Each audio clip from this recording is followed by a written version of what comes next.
My son texted me, "Don't come for Christmas. My wife doesn't want to see you." I stopped paying their rent. A month later, he showed up at my door. I'm glad you're here with me. Please like this video and listen to my story till the end and let me know which city you're listening from. That way I can see how far my story has traveled. I used to think family was everything. For 62 years, I'd built my life around that belief. Raised 3 children as a single mother after my husband died. Worked double shifts at the hospital, saved every penny. My youngest son, Derek, was always my gentle one. The boy who brought me wildflowers, who called every Sunday without fail. When he met Jennifer at his corporate job 3 years ago, I was happy for him. A successful marketing executive, polished and articulate. She seemed perfect. The wedding was beautiful. I'd contributed $20,000, nearly wiping out my savings. For my baby boy's special day, I'd told them, watching Jennifer's practiced smile. She'd hugged me, called me Mom, promised we'd always be close. I wanted to believe her. The first crack appeared 6 months after the wedding. Derek's Sunday calls became sporadic, then stopped. When I reached out, Jennifer answered his phone. "He's busy, Mom," she'd say, her voice syrupy. "You understand?" I didn't, but I tried. Young couples needed space, right? Then came the apartment situation. They'd moved to an expensive neighborhood in downtown Seattle, far beyond Derek's salary range. When Derek called asking for help with rent, my stomach dropped. "Just temporarily," he assured me. "Jennifer's promotion is coming through." I should have said no, but how do you refuse your child? That temporary help became permanent. $1,500 a month, every month for 18 months, $27,000. I picked up extra nursing shifts, canceled my own plans. My retirement account shrunk. When I gently asked about the promotion, Derek grew defensive. "Mom, you don't understand the pressure we're under. Jennifer's working so hard." Was she? I'd seen her Instagram. Daily Pilates classes, expensive brunches, designer bags. But I swallowed my questions, kept paying. The second crack. Family gatherings. Jennifer always had excuses. Thanksgiving, she'd booked a spa weekend. Easter, her parents needed them. My birthday? "We're just so overwhelmed, Mom." Derek's voice sounded hollow, rehearsed, like he was reading from a script she'd written. I started noticing other things. How Derek flinched when Jennifer entered rooms. How his clothes looked cheaper while hers got more expensive. How he'd start to tell me something, then stop mid-sentence, glancing toward her. "Are you happy, honey?" I'd asked him once during a rare moment alone. His smile hadn't reached his eyes. "Of course, Mom. Why wouldn't I be?" But I'd raised him. I knew when my son was lying. Then came the Tuesday that changed everything. November 15th, 2 weeks before Thanksgiving. I was preparing my famous pumpkin pie recipe, Derek's favorite since childhood, when my phone buzzed, a text message from Derek. "Don't come for Christmas. Jennifer doesn't want you here." No explanation, no phone call. Just those 8 words that felt like a knife between my ribs. My hands shook as I called him. It rang once before going to voicemail. I tried again. Same thing. She'd made him block me. I sat at my kitchen table, the same table where I'd fed him breakfast before school, helped with homework, celebrated his college acceptance, and felt something inside me crack wider. Not sadness. Not anymore.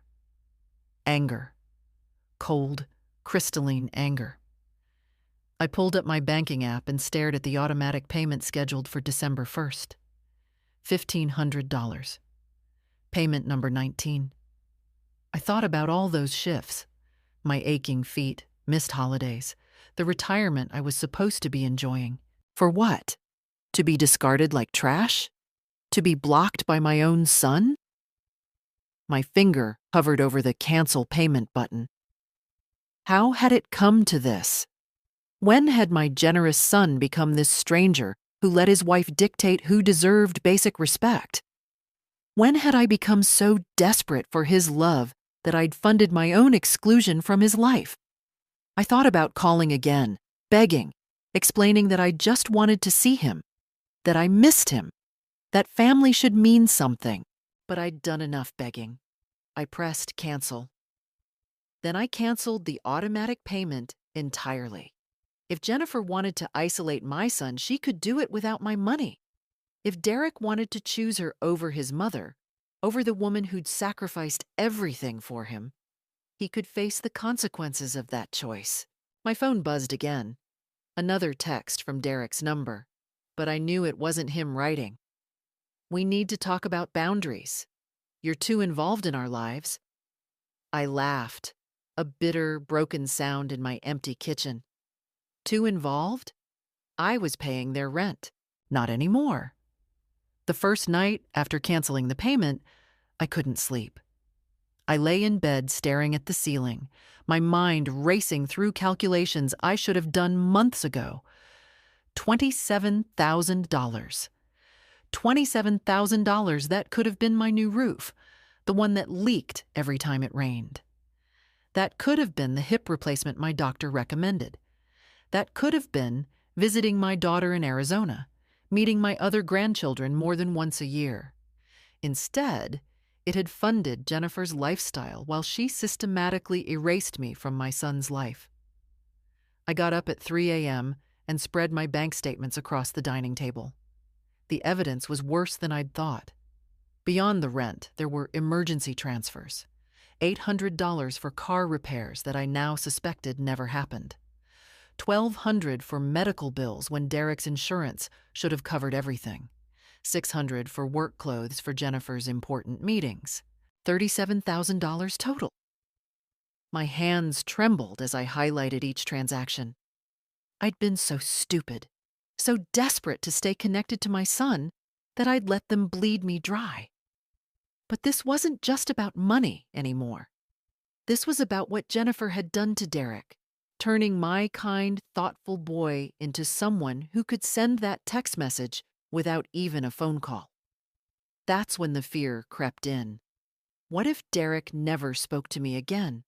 What if I lost him forever? He was my son, my baby. Despite everything, I loved him. But love without respect was just enabling, and I'd enabled this situation long enough. By sunrise, I'd made my decision. I wasn't going to beg. I wasn't going to apologize for stopping payments I should never have started.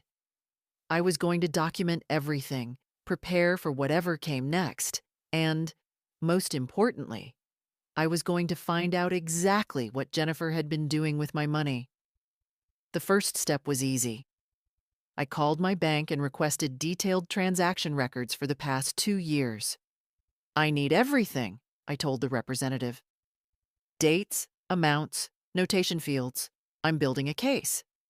"A case?" she asked carefully. "Family matter," I said, my voice steadier than I felt. "I need to protect my assets. While waiting for the records, I did something I wasn't proud of but couldn't avoid. I logged into Derek's old email account, the one he'd set up in high school and probably forgotten about, but that still forwarded copies of his financial alerts. I'd set it up years ago to help him track his student loans, and he'd never changed the password. What I found made my blood run cold. Credit card bills.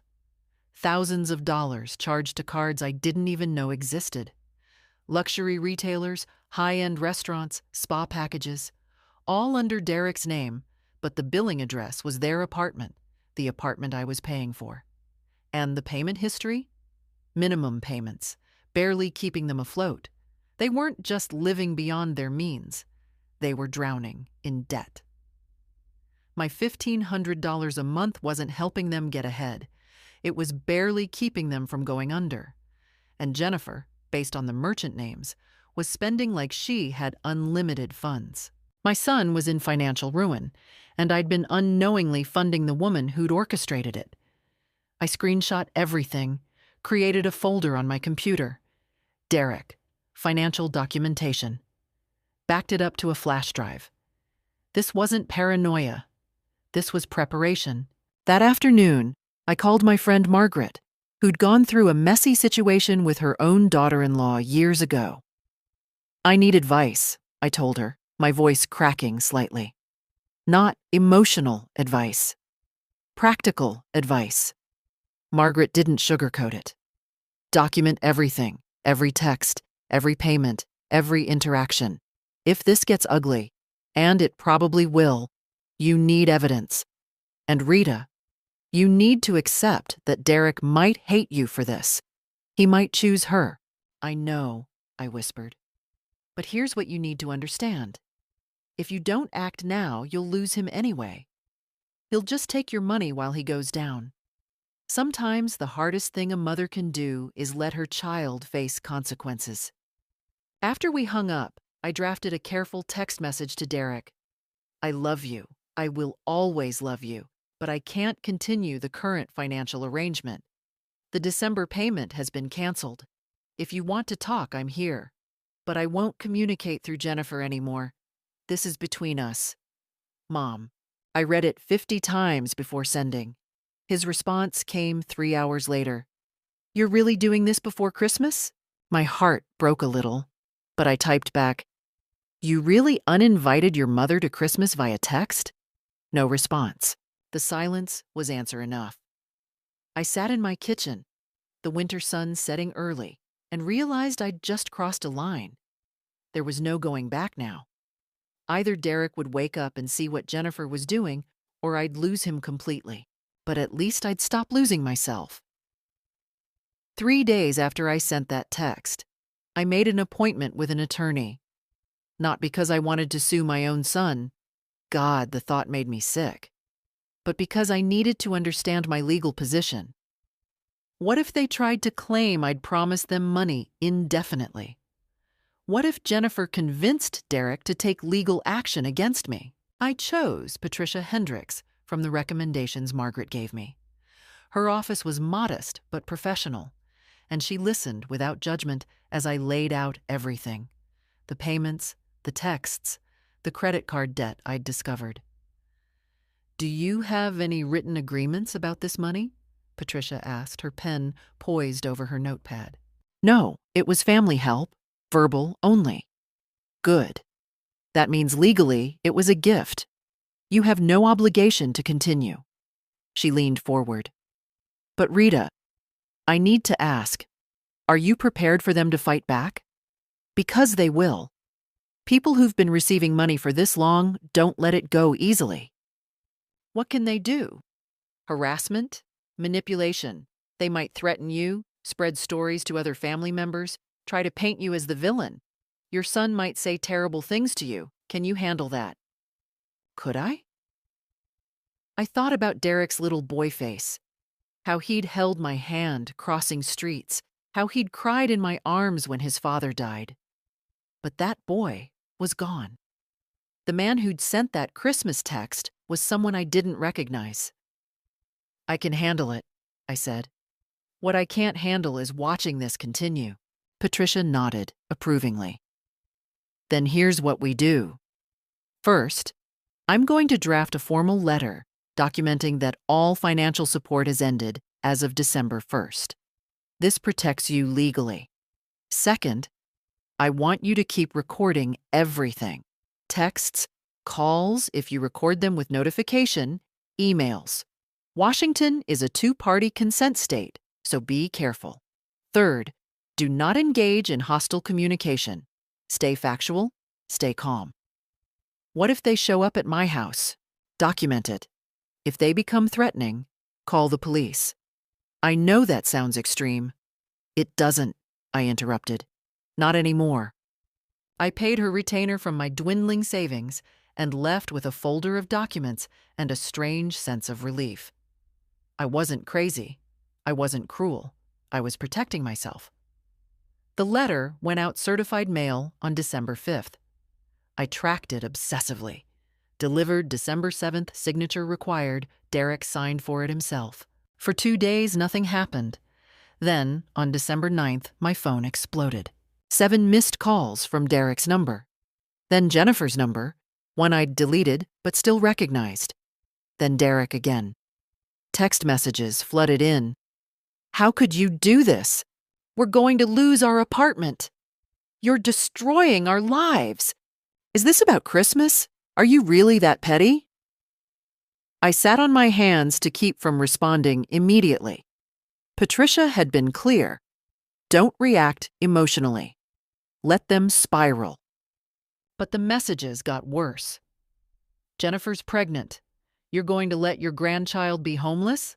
That one hit like a punch. Pregnant? My first thought was joy, then immediate suspicion. It was too convenient, too perfectly timed. I called Patricia. They're claiming she's pregnant.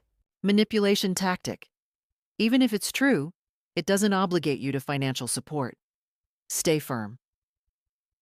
That evening, Derek called from a number I didn't recognize. I answered cautiously. Hello? Mom? His voice was ragged. Please, we need to talk. Can I come over? This was it.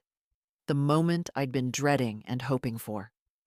Is Jennifer coming with you? No, just me. Please, Mom. Tomorrow, 2 p.m. Come alone, Derek. I mean it. I will. He hung up before I could say anything else. I spent the entire night preparing. I printed every bank statement, every screenshot of the credit card bills, every text message. I arranged them chronologically in a binder. Evidence. Proof that I wasn't the villain here. But I also made his favorite cookies. Because despite everything, he was still my son. Derek arrived at exactly 2 p.m., looking worse than I'd ever seen him. Dark circles under his eyes, wrinkled clothes, an air of desperation that made my heart ache. He'd lost weight. When had he lost so much weight? Mom, he started, but I raised my hand. Before we talk, I need you to look at something. I placed the binder in front of him. I need you to see what I've seen. Then we can talk. He opened it reluctantly. I watched his face as he flipped through pages. Confusion, then recognition, then horror. He'd reached the credit card statements, the charges Jennifer had been hiding from him. Derek, I said gently, where did you think the money was going? His hands were shaking. She said she was paying down her student loans, that once they were clear, we'd be fine, that your help was just temporary. Look at the merchants, honey. His finger traced down the list. Saks, Nordstrom, $200 hair appointments, restaurants I couldn't pronounce. Oh, God, he whispered. Oh, God, what has she done? Derek sat at my kitchen table for 3 hours that afternoon, his head in his hands, occasionally looking up at the evidence I'd compiled like he couldn't quite believe it was real. I made him coffee, then tea when the coffee went cold. I didn't push him to talk. I just let him process. I need copies of all this, he finally said, his voice hollow. I need to see our actual bank accounts, together, without her there. You have online access? She changed the password 6 months ago. Said she was streamlining our finances.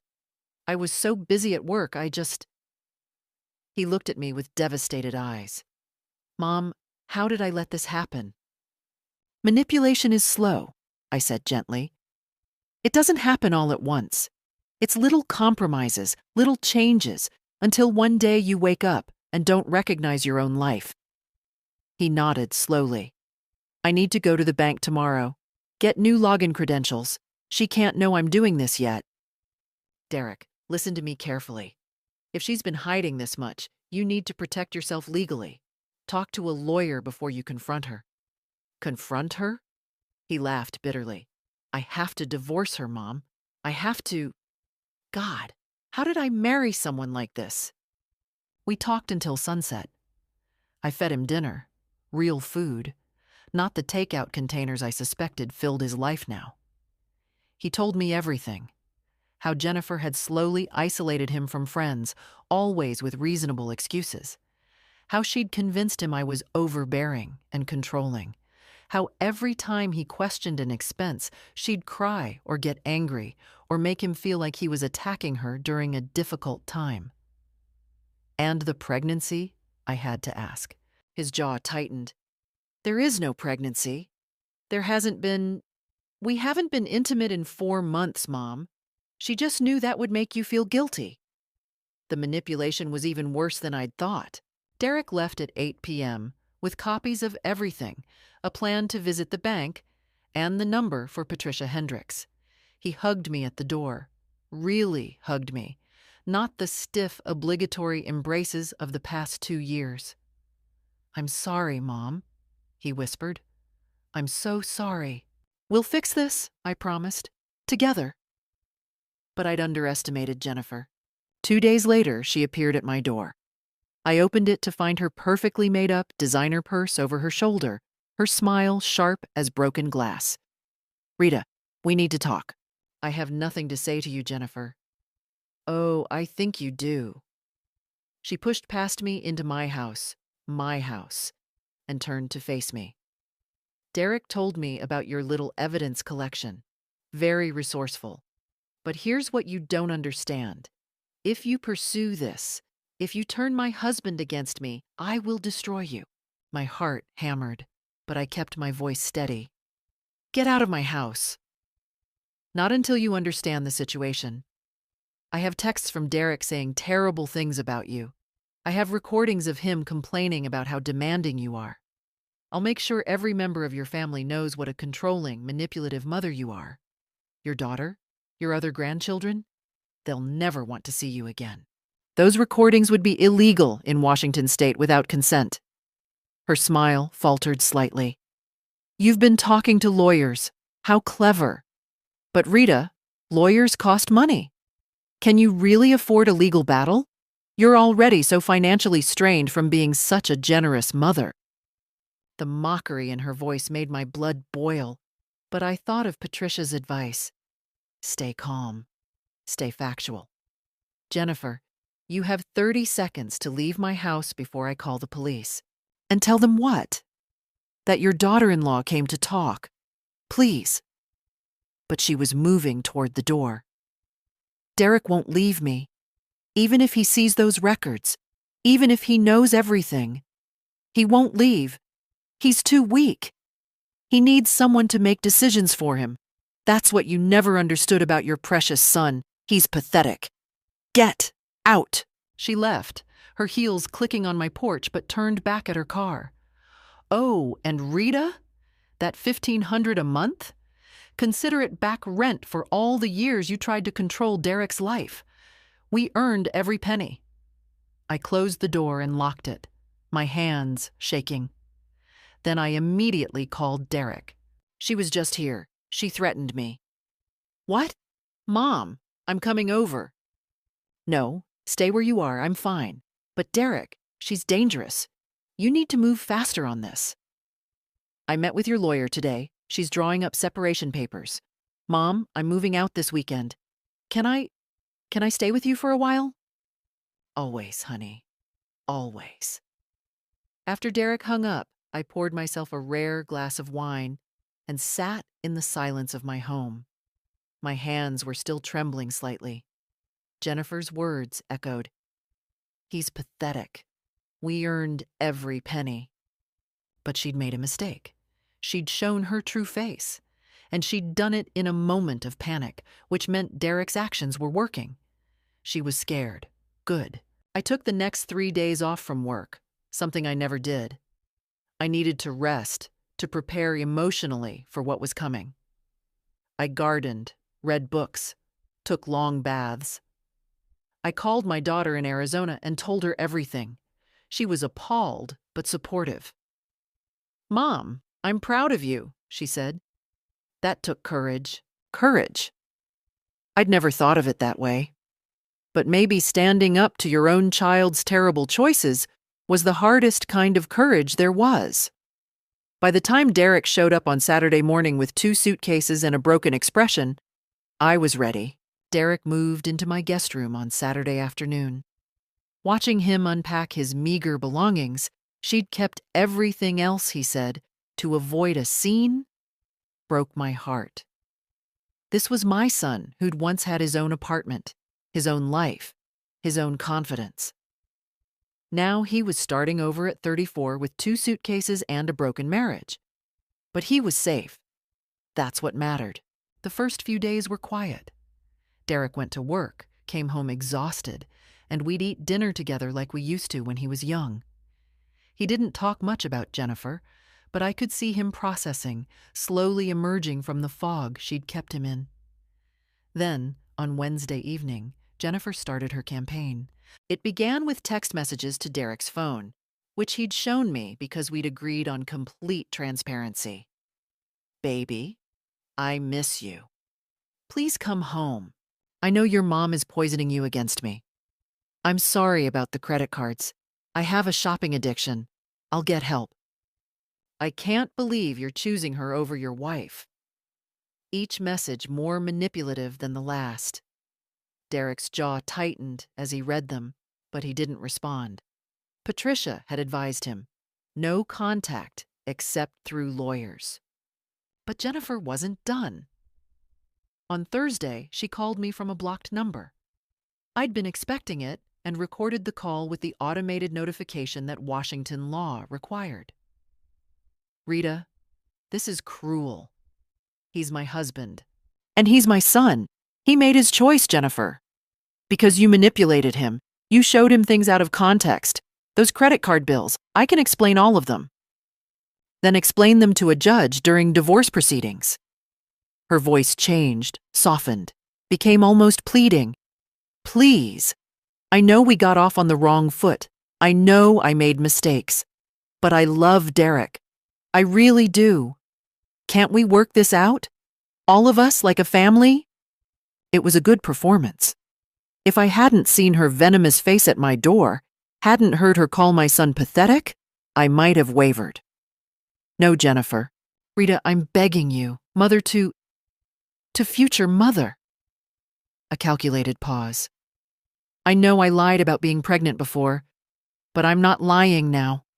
I found out yesterday. I'm 6 weeks pregnant. That's Derek's child.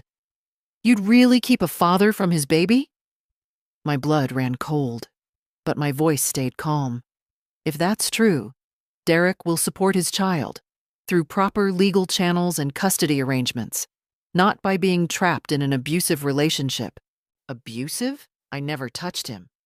Abuse isn't just physical, Jennifer, and you know it. She hung up. I immediately called Derek at work and told him everything. "She's lying," he said flatly. "I told you, Mom. We haven't. It's not possible. She's desperate. What if she's not lying? What if she's pregnant with someone else's child?" The silence on the line was heavy. "Then I guess we'll find out soon enough." That evening, Jennifer tried a different approach. She showed up at Derek's office building, waiting in the parking garage. He called me from his car, shaken. "She's crying, saying she'll change, that she'll pay you back every penny, that she just wants me to come home for one dinner to talk." "What did you tell her?" "I said to contact my attorney, but Mom, she looked so broken. What if I'm wrong?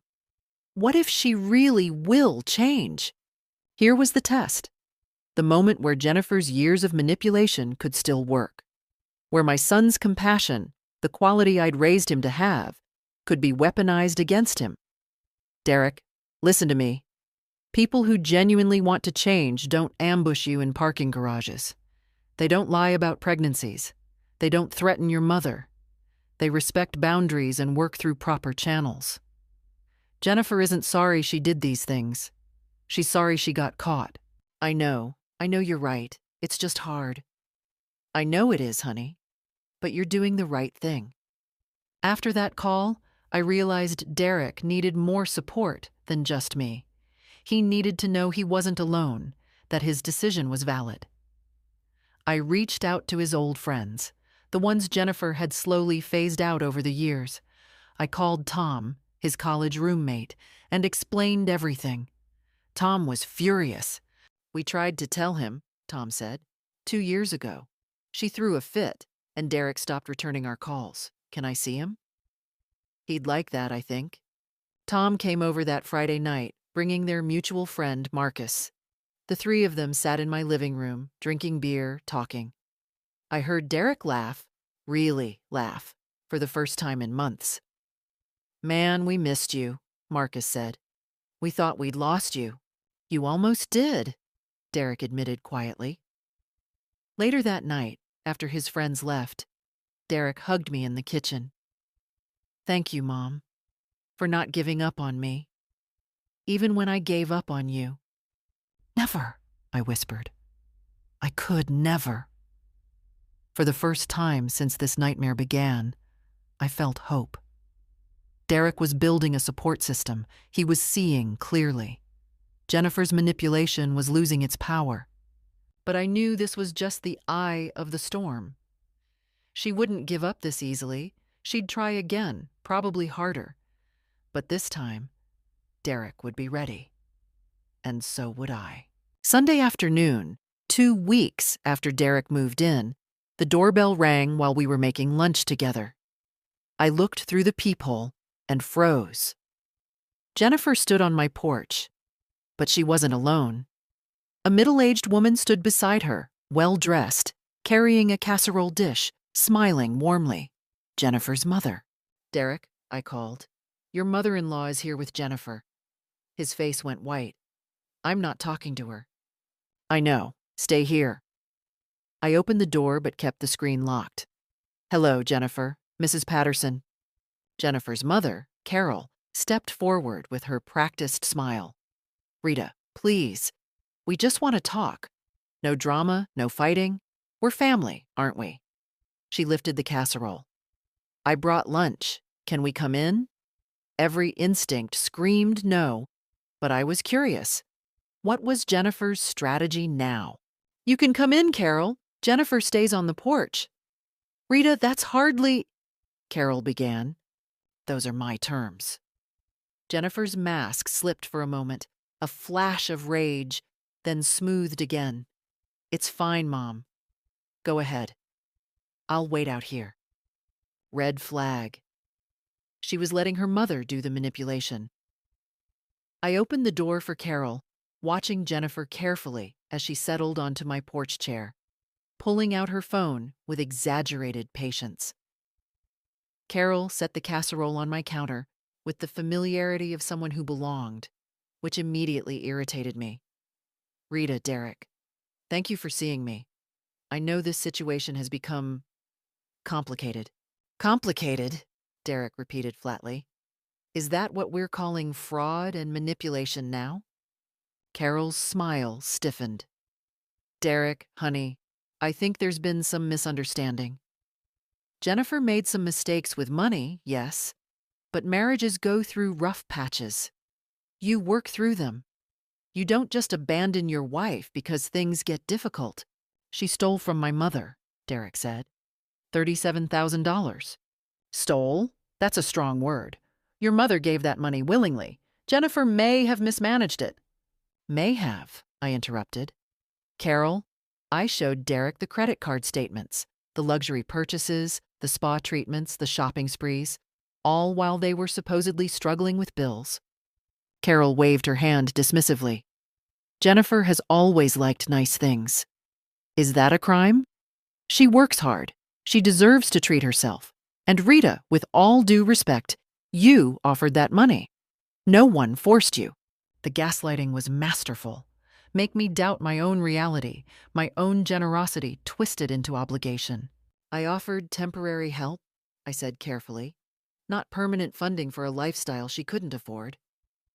But that's what mothers do, isn't it? Carol's smile was sharp now. We help our children. We support them through difficult times.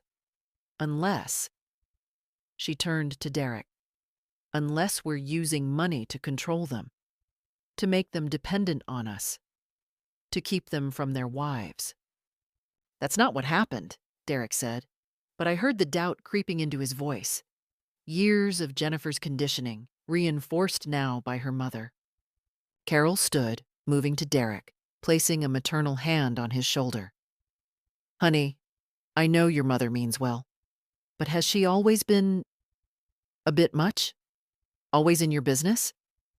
Jennifer told me how Rita used to call you multiple times a day, how she'd get upset if you didn't visit enough. That's not healthy, Derek. That's a lie, I said coldly. Derek called me before Jennifer isolated him. Isolated? Carol laughed. Or maybe he naturally grew apart from an overbearing mother? Darling, I've seen this pattern before. Mothers who can't let go, who sabotage their sons' marriages because they're jealous of being replaced. Is that what this is really about, Rita? You couldn't stand that Derek chose Jennifer over you? The psychological manipulation was breathtaking. Every truth inverted, every action reframed. And I could see it working on Derek, just slightly. The old conditioning making him question himself. No, I said firmly. This is about financial abuse and manipulation. This is about Jennifer lying, stealing, and systematically destroying Derek's life. And you, Carol, knew about it. You raised her. You taught her these tactics. Carol's mask finally dropped. Her eyes went cold. You self-righteous bitch. You think you're so superior with your martyr routine? You think Derek will choose you? He won't. He'll crawl back to Jennifer within a month because he can't function without someone taking care of him. You ruined him, raising him to be weak. Jennifer was trying to fix your mistakes. Get out, Derek said quietly, standing. Get out of my mother's house. Derek, now! His voice cracked with fury. You come here pretending to make peace and you insult my mother? You defend Jennifer stealing from us? Get out! Carol grabbed her purse, her composure shattered. You'll regret this, both of you. Jennifer has lawyers too, and evidence of Rita's controlling behavior. We'll take everything in the divorce, every penny Derek has. You'll both be sorry. She stormed out. Through the window, I watched her grab Jennifer's arm and practically drag her to the car. Jennifer looked back at my house, and the expression on her face was pure hatred. Not sadness, not love, just cold, calculating hatred. After they left, Derek sank onto the couch, his head in his hands. She almost had me, Mom. For a second there, I almost believed I was the problem. I sat beside him, my own hands shaking. That's what they do, honey. They make you doubt reality. I was scared, he admitted.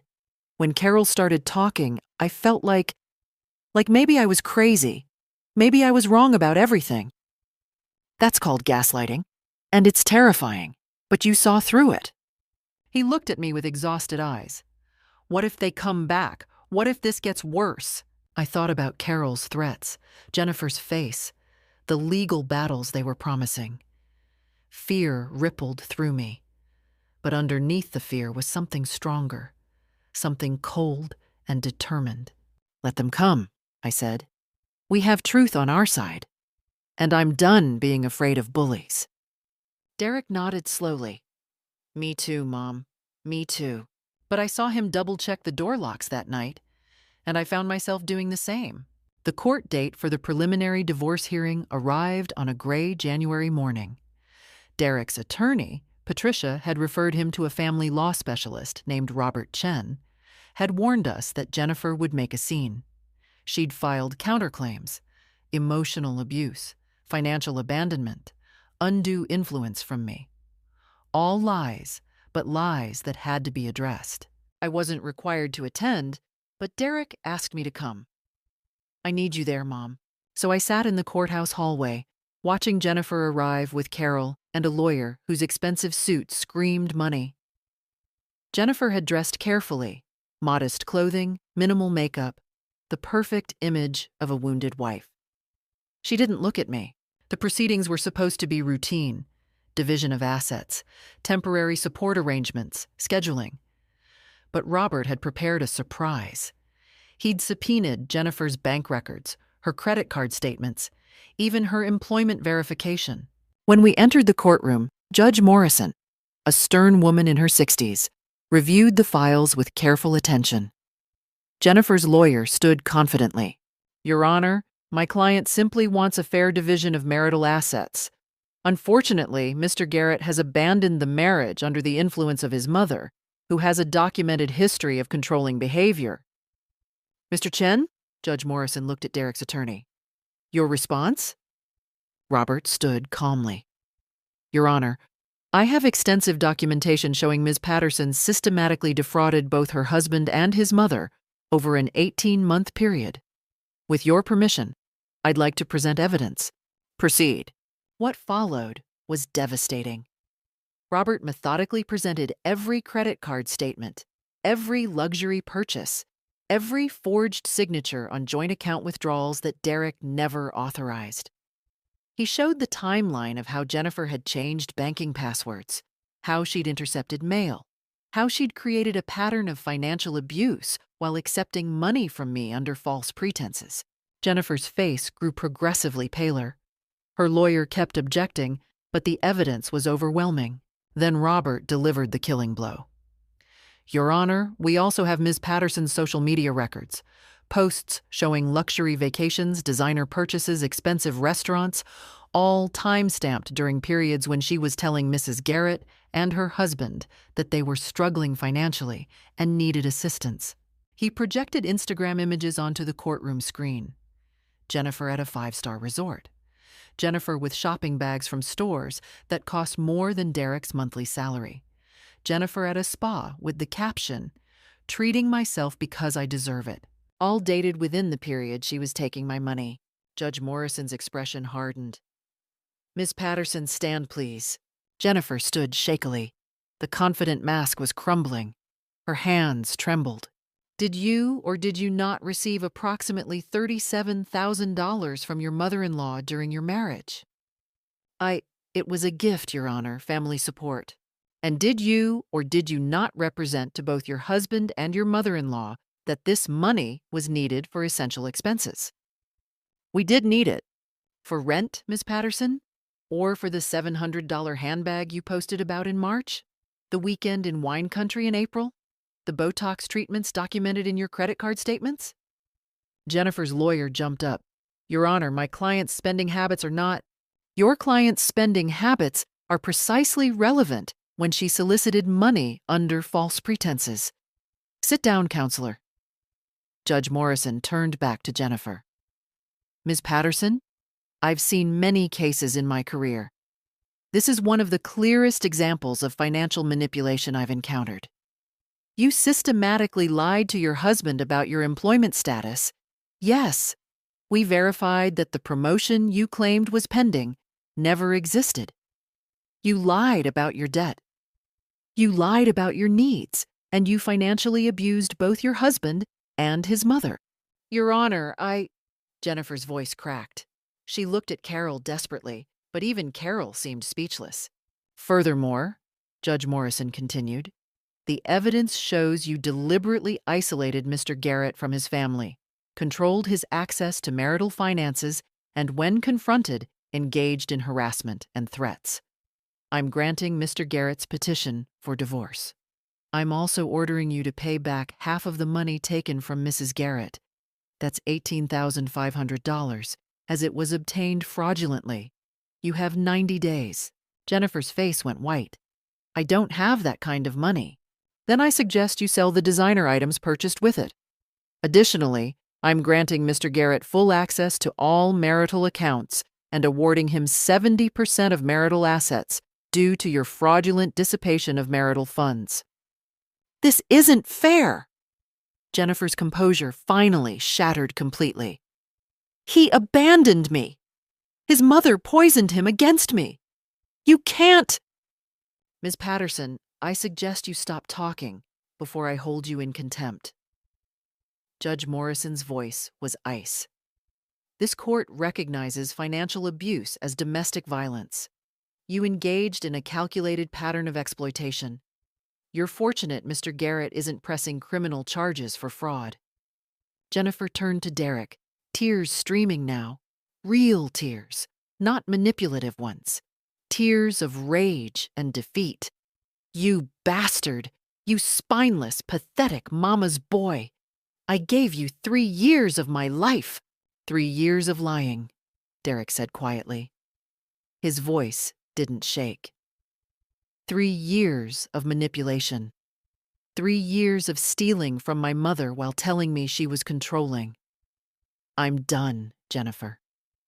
You'll never do better than me, she screamed. No one will want you. You're nothing without me. Bailiff, Judge Morrison said calmly, please escort Ms. Patterson from the courtroom. As Jennifer was led out, still screaming threats, I watched Carol follow her daughter with a face full of shame. At the door, Carol looked back at me once.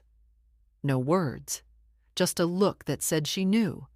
She'd known all along what her daughter was. In the hallway afterward, Derek collapsed against the wall, tears finally coming. It's over. It's really over. It's over, I confirmed, holding my son. You're free. Robert shook my hand.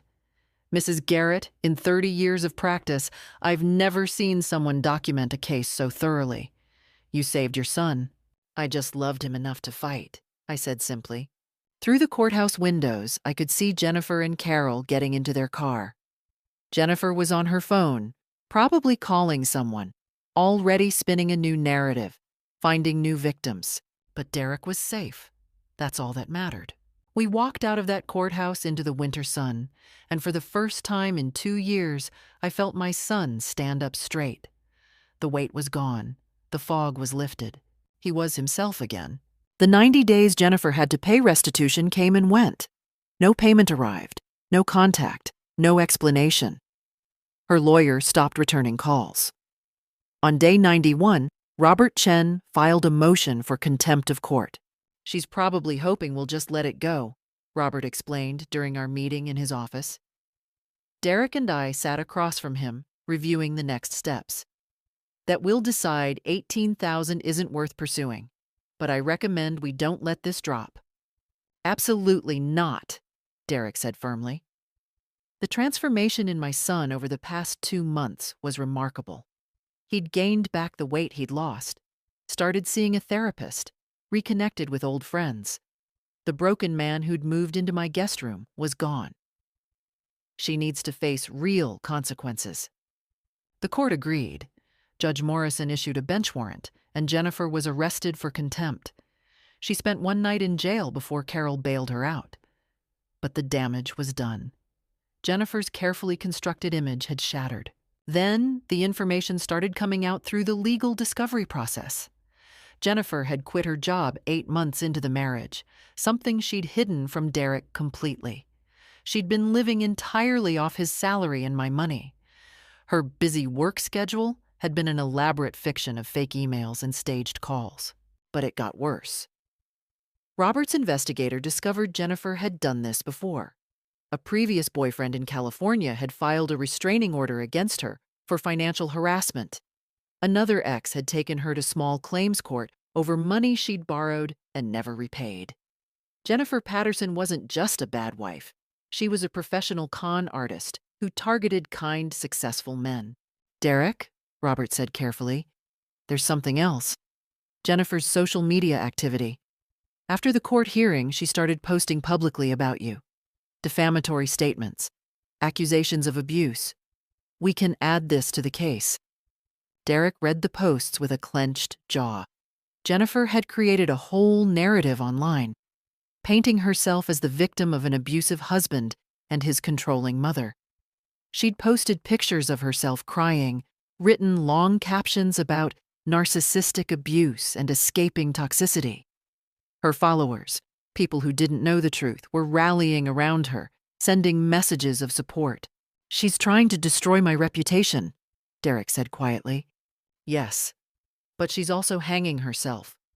Every post is documented evidence of harassment, and several people have reached out, people who know the truth. They're willing to testify. One of those people was Tom, Derek's college roommate. She tried this with me too, man, Tom told us over dinner one evening. 3 years ago, before you married her, she cornered me at that party, asked me to invest in her business idea. Wanted $15,000. When I said no, she told Derek I'd made a pass at her, remember? That's why we stopped talking for a while.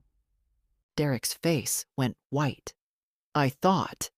She said you were inappropriate. I believed her. I know, that's what she does. She isolates her targets, turns them against anyone who might warn them. More stories emerged. Jennifer had borrowed money from Derek's colleagues, never repaying it. She'd returned expensive items she'd made Derek buy, pocketing the cash. She'd even tried to access my personal bank account. The bank caught it and flagged it as potential fraud, but I hadn't known until now that she'd been the one attempting it. The pattern was undeniable. Jennifer wasn't just a manipulative spouse. She was a predator. The final court date for the divorce settlement came in March. Jennifer arrived looking defiant, but I could see the cracks. Her designer clothes were gone, replaced with cheaper versions. Carol wasn't with her this time. Apparently, even Jennifer's mother had reached her limit after learning the full extent of the lies. Judge Morrison reviewed the evidence of Jennifer's continued harassment and her failure to pay restitution. Ms. Patterson, you were given an opportunity to make this right. Instead, you've engaged in a campaign of defamation and harassment. I'm increasing the financial penalty to the full $37,000, plus legal fees. Additionally, I'm granting a restraining order. You are to have no contact with Mr. Garrett or Mrs. Garrett for a period of 5 years. Violation will result in immediate arrest. Jennifer's lawyer tried to object, but even he looked defeated. Your Honor, my client doesn't have the means. Then she can sell her belongings, get a job, and make payments. The court will garnish her wages if necessary. She created this debt through fraud. She will pay it back. The gavel came down, final, absolute. Jennifer stood frozen for a moment, then turned to look at Derek and me. The hatred in her eyes was pure, but underneath it, I saw something else. Defeat. She'd lost everything. Her marriage, her reputation, her financial scheme, her freedom to harass us. I hope you're happy, she said bitterly. I'm at peace, Derek replied calmly. That's better than happy. As we left the courthouse, Robert shook our hands. The divorce is final. The restraining order is in effect. And Mrs. Garrett, you'll start receiving restitution payments within 60 days. They'll be automatically garnished from any employment she gets. This is as complete a victory as I've ever seen. Outside, Derek turned to me, tears in his eyes. Thank you, Mom. Thank you for not giving up on me, for seeing what I couldn't see, for being strong enough to fight when I was too weak. I hugged my son tightly. That's what mothers do, honey. We protect our children, even from their own mistakes. That evening, we went to dinner with my daughter who'd flown in from Arizona for the final hearing. We celebrated, not Jennifer's defeat, but Derek's freedom, his return to himself. To new beginnings, my daughter toasted. To family, Derek added, looking at me. Real family. I raised my glass, feeling lighter than I had in years. The nightmare was over. Justice had been served, and my son was home. Not in my house. He'd found his own apartment, was rebuilding his life independently, but home in the way that mattered. Back to himself, back to trust, back to the good man I'd raised him to be. Jennifer Patterson was someone else's problem now, or more accurately, she was her own problem, and she'd have 5 years of court-ordered payments to think about what she'd done. As for us, we were finally, truly free. 6 months after the divorce finalized, Derek's life had transformed completely. He'd been promoted at work, moved into a beautiful 1-bedroom apartment downtown, and furnished it with items he chose himself. No expensive nonsense, just comfortable, genuine things that reflected who he actually was. He'd started dating Sarah, a teacher he'd met through Tom. She was kind, financially independent, and encouraged his relationships with family and friends. The first time she came to my house for dinner, she brought flowers and asked genuine questions about my nursing career. No performance, no manipulation, just authentic warmth. Derek had also started therapy, working through the psychological damage. I'm learning about coercive control, he explained. I'm sorry I let her turn me against you. You were a victim, honey. Victims have nothing to apologize for. The restitution payments arrived like clockwork, $300 a month garnished from Jennifer's wages. I used the first payment to fix my roof. With each subsequent payment, I did something for myself, things I'd deferred for years. You look 10 years younger, Margaret told me during our weekend trip to the coast. She was right. Reclaiming my life had reversed the aging that stress had caused. Meanwhile, I heard about Jennifer's spiraling decline. She'd been evicted from the expensive apartment, moved back in with Carol, but that lasted only 3 months before Carol threw her out after discovering Jennifer had stolen her credit card information. Jennifer's social media presence had become bitter rants about injustice. Her follower count dropped by 80%. The man she'd started dating after the divorce had dumped her when he discovered the restraining order. Without access to victims, Jennifer's life collapsed. She cycled through jobs, unable to keep any position. The woman who'd once presented herself as a high-powered executive was working retail, living in a studio apartment, facing years of garnished wages. Jennifer even attempted to file a lawsuit against me for emotional distress. It was immediately dismissed, and the judge sanctioned her, adding another $1,000 to her debts. But the sweetest victory wasn't Jennifer's downfall. It was watching Derek thrive. It was Sunday dinners filled with laughter. That fall, Derek proposed to Sarah on the beach where we'd scattered his father's ashes. She's nothing like Jennifer, he said. She's real, Mom. Everything is real. That Christmas, the holiday Jennifer had used to hurt me 2 years before, we all gathered at my house. My house was full of noise and love and genuine joy. As we took a family photo, Derek's arm around my shoulder, I thought about how close we'd come to losing this. But we'd fought back, we'd stood firm, and we'd won. Not just in court, in life. So that's my story. A mother who almost lost her son to a con artist, who had to choose between keeping peace and doing what was right. I learned that love sometimes means saying no. That boundaries aren't cruel, they're essential. That financial abuse is real abuse. And that standing up to your own child's terrible choices is one of the hardest, most necessary things a parent can do. If someone in your life is being manipulated, isolated, or financially exploited, don't stay silent. Document everything, set boundaries. Be the voice of reality when they can't see clearly. Sometimes the most loving thing you can do is refuse to enable destruction. What would you have done in my situation? Would you have cut off the money? Would you have fought for your child? Share your thoughts in the comments. Subscribe for more real stories about family, survival, and the courage to stand up for what's right. Thank you for listening. Remember, you teach people how to treat you. Don't let anyone, not even family, abuse your kindness.